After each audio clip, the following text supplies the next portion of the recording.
गहूं के बाली छाप जिंदाबाद जिंदाबाद जिंदाबाद। फरीदा खातून जिंदाबाद जिंदाबाद जिंदाबाद। पतिरियाज अहमद जिंदाबाद जिंदाबाद जिंदाबाद। गहूं के बाली छाप जिंदाबाद जिंदाबाद जिंदाबाद। वार्ड नंबर 21 के जनता जिंदाबाद जिंदाबाद जिंदाबाद।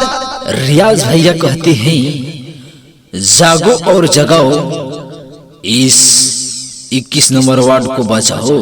रियाज भैया कहते हैं विकास हमारा नारा होगा, न्याय हमारा धारा होगा। वृक्ष तो अनेक दिखे हैं लेकिन चंदन जैसा नहीं, वृक्ष तो अनेक दिखे हैं लेकिन चंदन जैसा नहीं, नेता तो अनेक दिखे हैं लेकिन रियाज अहमद जैसा नहीं। गहूं के बाली छाप जिंदाबाद जिंदाबाद जिंदाबाद। फरीदा खातून जिंदाबाद जिंदाबाद जिंदाबाद। पतिरियाज अहमद जिंदाबाद जिंदाबाद जिंदाबाद। गहूं के बाली छाप जिंदाबाद जिंदाबाद जिंदाबाद। वार्ड नंबर 21 की जनता जिंदाबाद जिंदाबाद जिंदाबाद। जनता के ये बटे नारा, राजा भैया जीती है हमारा। लइका से न सहबे देता ते इनके सहारा, इनही के चर्चा भैया चलो देखो रोजीना।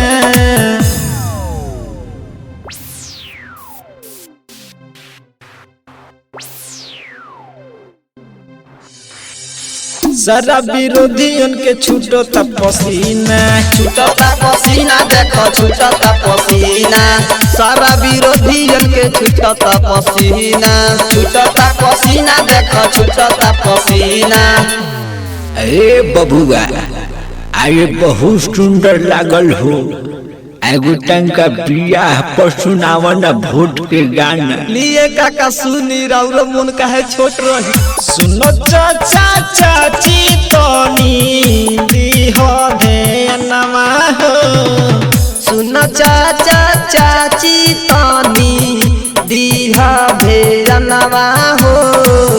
भैया रे राज के हवे गेहूं निसनवा हो। भैया रे आज के होए सबक से करो तनी कोही रजिया। सुनो चाचा चाची तोनी बतिया हमार, एक बार इनके के वार्ड बनावो, केहू नहीं रोही है दुखिया लाचार। अरे बबुआ रियाज बबुआ बहुत अच्छा होवे, अब की बार इनके जितावे के बाद इनके ही विजयी बनावे के बाद सुनाता तोहरा। हाँ ये काका ठीक कहतर, अब की बार राजे भैया के जितावे के बाद विजय के झंडा लहराता हो, सब विरोधी ठंडाता हो।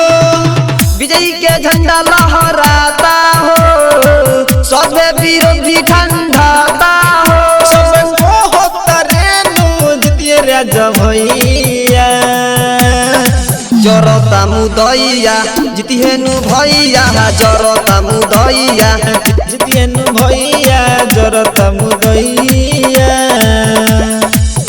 गहूं के बाली छाप जिंदाबाद जिंदाबाद जिंदाबाद। फरीदा खातून जिंदाबाद जिंदाबाद जिंदाबाद। पतिरियाज अहमद जिंदाबाद जिंदाबाद जिंदाबाद। गहूं के बाली छाप जिंदाबाद जिंदाबाद जिंदाबाद। वार्ड नंबर 21 के जनता जिंदाबाद जिंदाबाद जिंदाबाद। लक्ष्मी रिकॉर्डिंग स्टूडियो बंगरी चौक।